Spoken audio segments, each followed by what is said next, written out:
Case 8. The Horror in the Tunnels.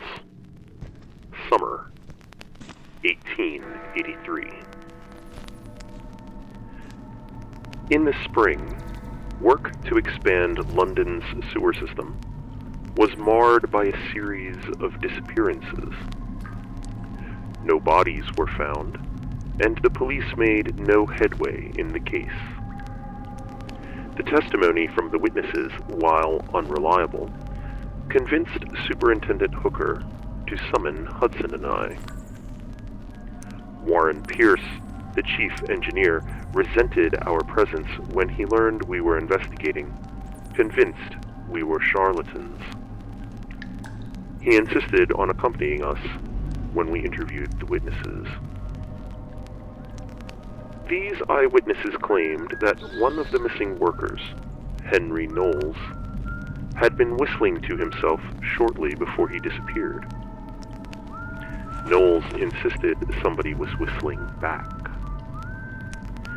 He went to investigate, and after a final shrill whistle had gone missing in the tunnels.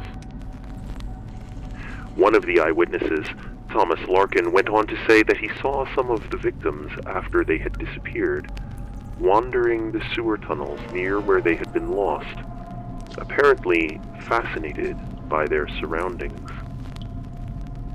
He claimed that they spoke, but didn't sound right, and misremembered basic details like their own names, often confusing them with those of other victims.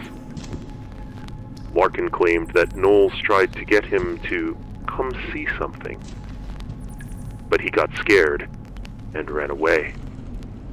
He refused to go into the tunnels again.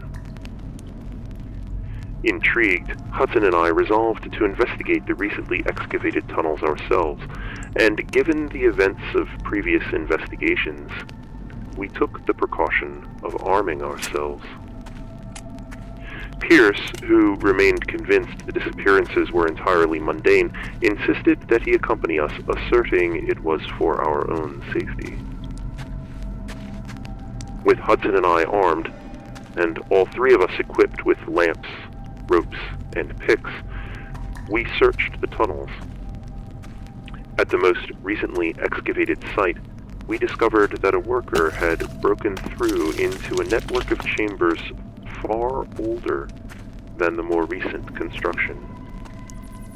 Pierce said that there was no record of these chambers, which were not constructed of brick, but stone, with the walls engraved with strange symbols.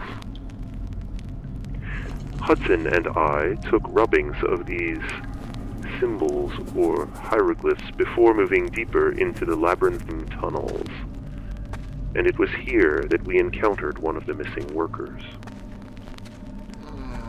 When we tried to communicate with him, he echoed the words spoken to him